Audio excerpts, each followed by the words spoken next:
You're listening to a podcast from Cancer.net. This cancer information website is produced by the American Society of Clinical Oncology, known as ASCO, the world's leading professional organization for doctors who care for people with cancer. The purpose of this podcast is to educate and to inform. This is not a substitute for professional medical care and is not intended for use in the diagnosis or treatment of individual conditions. Guests on this podcast express their own opinions, experience, and conclusions. The mention of any product, service, organization, activity, or therapy should not be construed as an ASCO endorsement. Cancer research discussed in this podcast is ongoing, so the data described here may change as research progresses. Every year, the ASCO Annual Meeting brings together attendees from around the globe to learn about the latest research in the treatment and care of people with cancer. This year, attendees from 138 countries worldwide gathered virtually for the ASCO20 Virtual Scientific Program held Friday, May 29th through Sunday, May 31st. In the annual Research Roundup podcast series, Cancer.net associate editors answer the question, what was the most exciting or practice-changing research in your field presented at the ASCO20 Virtual Scientific Program? In this final episode of 2020, editors discuss new research in the fields of central nervous system tumors and lymphoma. First, Dr. Glenn Lesser will discuss new research on a form of non-Hodgkin lymphoma that begins in the central nervous system and research into a possible treatment for breast cancer that has spread to the brain.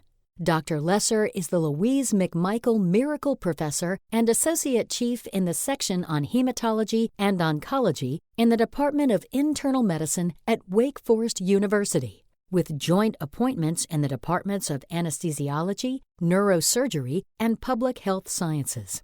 He is also the Cancer.net Associate Editor for Central Nervous System Tumors. View Dr. Lesser's disclosures at Cancer.net. Hello, my name is Glenn Lesser, and I'm a professor of medical oncology and the director of medical neuro-oncology at the Wake Forest Baptist Comprehensive Cancer Center in Winston-Salem, North Carolina. I'm also the editor of the Brain Tumors section for ASCO's Cancer.net, and today I would like to briefly discuss what I think are two of the most clinically relevant research studies on brain tumors that were presented at this year's ASCO's Virtual Scientific Program. I should state right up front, I have no disclosures or relationships that are relevant to the particular studies I'll be discussing today. Unlike the progress we've seen in the treatment of many cancers over the past few years, patients with brain tumors and the physicians who care for them have not seen the same rapid advance in effective treatment strategies.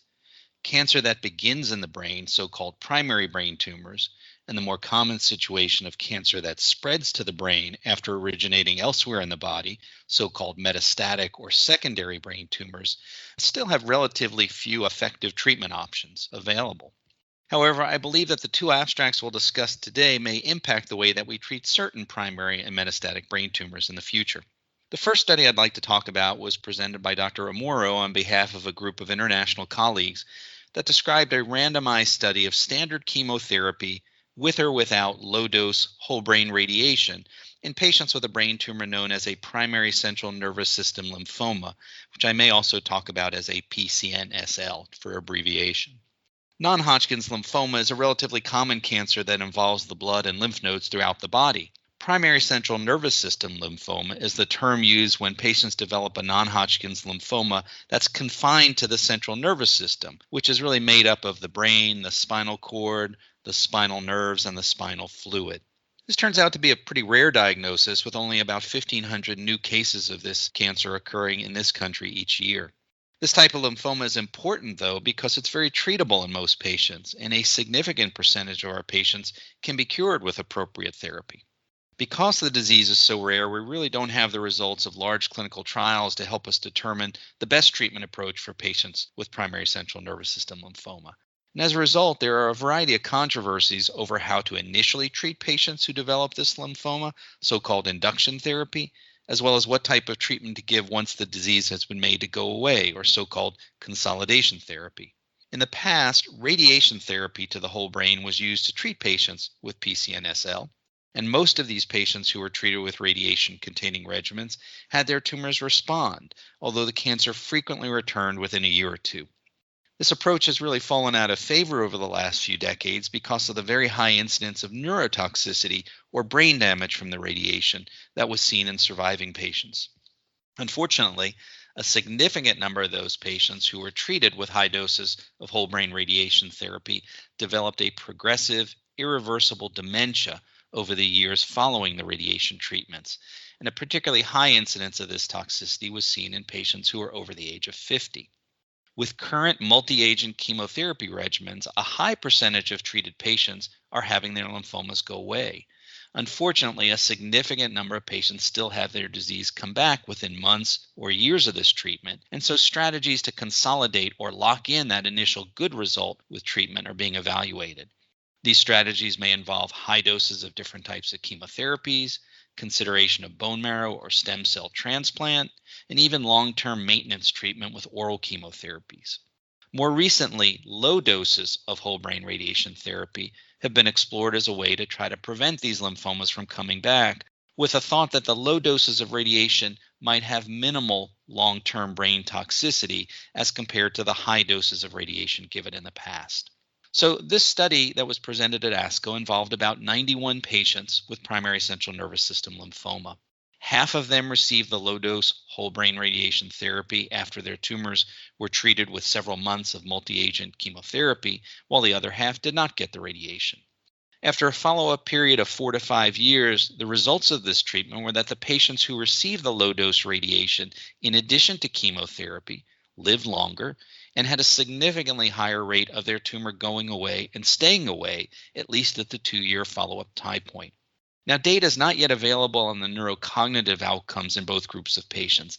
That is, how well their brains were functioning with tasks like memory, calculations, and personality. The improved results seen in this group of patients who got radiation suggest that this approach may be one effective way of helping to consolidate the treatment of primary central nervous system lymphoma after the induction chemotherapy. These results, however, can only really be fully interpreted and applied once we have more long-term information on whether the patients treated in this fashion suffer from the high rate of neurotoxicity and dementia that was seen in prior studies using the higher doses of radiation. With further follow-up, this study should provide us with some definitive information on whether the strategy of adding low-dose radiation following standard induction chemotherapy is a good one for patients with primary central nervous system lymphoma. The second study I'd like to talk about was presented by Dr. Nancy Lin, again on behalf of an international group of colleagues, and described the results of a trial adding a new drug called tucatinib to a standard chemotherapy regimen of trastuzumab and capecitabine in women with HER2-positive breast cancer involving the brain. Now, many common cancers have a tendency to spread to the brain if they recur after initial treatment. This metastatic or secondary involvement of the brain occurs in over 200,000 patients a year in the U.S., and new treatments for brain metastases are desperately needed. Women with advanced breast cancer are particularly susceptible to developing brain metastases, particularly if they have the subtype of breast cancer known as HER2-positive disease. HER2-positive disease is defined that way because of the presence of the HER2 protein on the surface of breast cancer cells. Although a number of effective treatments have been developed for patients with HER2-positive breast cancer involving the body, including some common drugs like trastuzumab and pertuzumab, these agents have not been particularly effective in either treating breast cancer that has spread to the brain or preventing the breast cancer from spreading to the brain in the first place. One of the main reasons why these chemotherapy drugs have not been effective in treating breast cancer metastases in the brain is that, unlike the other organs in our bodies, the blood vessels of the brain are formed in such a way that they carefully restrict what substances in the blood are able to leave the blood and spread into the brain. Normal blood vessels in our body are somewhat leaky, and fluids, proteins, drugs can leak out of those vessels into the tissue with some freedom. The blood vessels of the brain, however, are lined by cells that tightly join together to create a blood-brain barrier that is not leaky, and that barrier protects the brain from compounds that are circulating in our bloodstream, which could adversely affect brain function if they were able to get into the brain in any concentration. Because of this barrier, Most of our standard chemotherapy and anti-cancer drugs simply cannot cross the barrier to reach the cancer cells within the brain. In part because of this, patients whose cancer had spread to the brain have typically been excluded from most of the clinical trials evaluating new drugs and treatments for breast cancer. The study reported by Lynn at ASCO tested the ability of a new HER2-targeted drug, tucatinib, which, because of its chemical structure, has good penetration across this blood-brain barrier. Earlier, smaller studies had suggested that this drug did indeed get into the brain at concentrations that could effectively treat breast cancer involving the brain. In this study, almost 300 patients with metastatic breast cancer involving the brain were treated with a standard chemotherapy regimen with or without the tucatinib. Serial brain scans were obtained in order to measure the response of the brain metastases to the treatment. These were typically MRI scans of the brain. The study results showed that the use of tucatinib in patients with breast cancer involving the brain reduced the risk of the growth of their brain disease by about 2/3 and improved their overall survival by at least 6 months. These results have recently been published in a more complete form in the Journal of Clinical Oncology, and these results really strongly support the use of tucatinib in combination with the standard chemotherapy regimen of trastuzumab and capecitabine in patients with HER2-positive metastatic breast cancer involving the brain.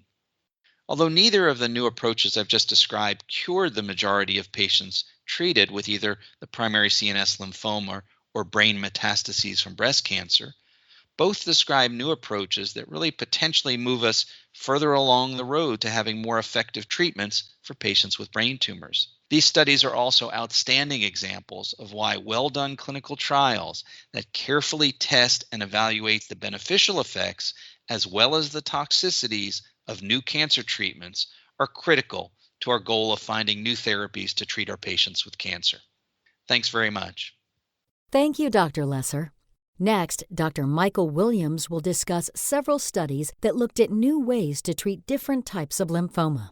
Dr. Williams is the chief of the Hematology Oncology Division and director of the Hematologic Malignancies Program at the UVA Cancer Center.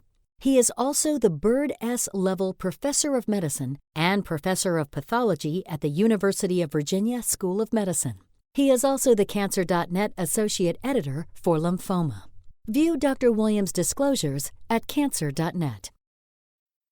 Hello, this is Dr. Michael Williams. I'm a professor of medicine at the University of Virginia Hospital in Charlottesville, Virginia, where I'm chief of the Hematology Oncology Division and the physician lead for cancer services here at UVA. I have a few disclosures: clinical trial grant support from Janssen and Pharmacyclics to the University of Virginia. I've received honoraria for medical education conferences from Gian Janssen, and have been a consultant for Kite Pharmaceuticals in the past. So what we're going to talk about today are some of the highlights in lymphoma that were presented at the recent virtual meeting of the American Society of Clinical Oncology focused on lymphoma. So the field continues to move forward very rapidly. It's really a dynamic time for advances in treatment of lymphoma and related disorders. The exciting thing is that patients that in the not too distant past may have had limited options, especially in the setting of recurrent lymphoma, we now have new approaches that are really quite interesting, quite effective, and I think are going to change the way we practice for these particular diseases. So the first of these I'm going to talk about is for classical Hodgkin lymphoma, also called Hodgkin's disease. So the good news is here that the vast majority of people with Hodgkin lymphoma are cured by their frontline therapy, but not all do achieve a remission, or if they do, they may relapse a year or two or sometimes later after their initial therapy. And these patients historically have not had as good a long-term outcome as those who remained in their initial remission. So investigators from an international team of lymphoma experts conducted the Keynote 204 study that compared immune checkpoint inhibitor, it's a form of immunotherapy called pembrolizumab, versus a standard agent, brentuximab vedotin, which is a drug antibody conjugate that delivers a chemotherapy agent directly to the Hodgkin tumor cells. So these were patients who had either not responded to their initial treatment, in other words, were considered to be primary refractory, or had relapsed later. Many of them relapsed within 12 months, which is, again, a worrisome timing for relapse in that those patients may be more chemotherapy resistant to traditional treatments. So in this study, it was a one-to-one comparison of about 300 patients, and the study found that those who received the checkpoint inhibitor, pembrolizumab, had a better response in terms of their remission rate and a more long-lasting response than those patients treated with brentuximab vedotin.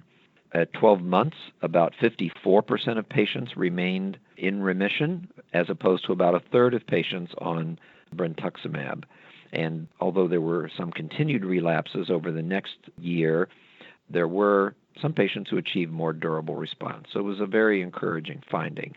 The side effects were, as would be expected, there were some autoimmune problems with the immunotherapy checkpoint inhibitor and peripheral neuropathy in those who got brentuximab. So these investigators concluded that for patients with this form of relapsed and chemotherapy-resistant Hodgkin lymphoma, that pembrolizumab should be considered the preferred treatment options and a new standard of care for these patients. Now, the second trial that we'll talk about relates to a specific form of non-Hodgkin lymphoma called lymphoplasmacytic lymphoma or Waldenstrom macroglobulinemia. This is a lymphoma where an abnormal immunoglobulin, a high molecular weight IgM, is produced that can cause problems of hyperviscosity and headaches, vision changes, shortness of breath, in addition to some lymphoma-related symptoms. And what they did is compared two targeted agents for people who needed treatment, whether they were relapsed or had not had prior treatment at all for their Waldenstroms. And the drugs that they chose were Bruton tyrosine kinase, or BTK inhibitors. These are a very active class of drugs in B-cell lymphomas, including Waldenstroms. And the first of these that became available several years ago and was FDA approved is ibrutinib. And a second agent more recently approved is zanubrutinib, the latter being a bit more targeted to the molecule that we're trying to inhibit in the tumor cells, and it's similar in many ways to a third drug that's available called acalabrutinib. But in this study, they're comparing ibrutinib with zanubrutinib. And what they found is that in about 200 patients, that both drugs were very effective in achieving a response, slightly higher response rates for zanubrutinib, but really no significant difference in the progression-free and overall survival for these patients. So both drugs were very active and very reasonable for treating patients. There were fewer side effects, however, with zanubrutinib, in particular toxicities such as the development of atrial fibrillation and diarrhea or bruising and bleeding, which happen in a small percentage of patients on ibrutinib. So those side effects seemed to be less with the more targeted drug zanubrutinib. So they appeared to be similar in efficacy, but perhaps a better safety and toxicity profile with zanubrutinib. Now, ibrutinib is approved in the United States for relapsed Waldenstrom macroglobulinemia. Zanubrutinib is approved for mantle cell lymphoma, so not for Waldenstrom. So the final entity that I want to discuss is really using a treatment that many of you no doubt have read about. There's been a lot in the news about the use of CAR T-cell, or chimeric antigen receptor T-cell therapy. So this is a form of cellular therapy, and by that I mean that in patients who have relapsed aggressive lymphoma, usually diffuse large B-cell, a patient who has relapsed disease has T cells. Those are part of their immune cellular defenses, And those T cells are removed and they're genetically reprogrammed and then expanded and reinfused to patients. So they're reprogrammed so that the immune effects are targeted against the patient's lymphoma cells. So this is an approved therapy in aggressive, relapsed, large B-cell lymphoma. But at this meeting, investigators from a number of centers in the United States reported the interim results of a study using a CAR T-cell called axicabtagene ciloleucel, or axi-cell, for patients with indolent or low-grade lymphoma that nonetheless is recurring, needs treatment, and has been resistant to at least 2 or more prior therapies. So I'm going to focus in this study on the results with follicular lymphoma. They did also study a small number of patients with another type of indolent low-grade lymphoma called marginal zone. But looking at the follicular lymphoma patients, they were heavily pretreated. Most of the patients had had 3 or more prior therapies. Most of them were refractory, or in other words, resistant to the current and the most recent chemotherapy they had received. And about a quarter of the patients had had a prior stem cell transplantation for relapsed disease, but had now relapsed even after that therapy. And what they found in the first 80 follicular lymphoma patients they studied is that 95% of them responded and 81% achieved a complete remission. The duration of response was really quite good.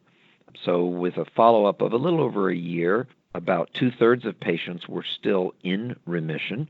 Whether these patients may be cured of their follicular lymphoma or may experience a later relapse is going to require more follow-up. But very promising early results for this treatment of patients with otherwise resistant follicular lymphoma. There are significant side effects with this type of therapy, including something called cytokine release syndrome, which is like an intense inflammatory reaction. Fortunately, the severe forms of this occurred in a minority of patients, under 10%. There can also be neurologic events that can range from tremor or confusion, and rarely even patients becoming unresponsive.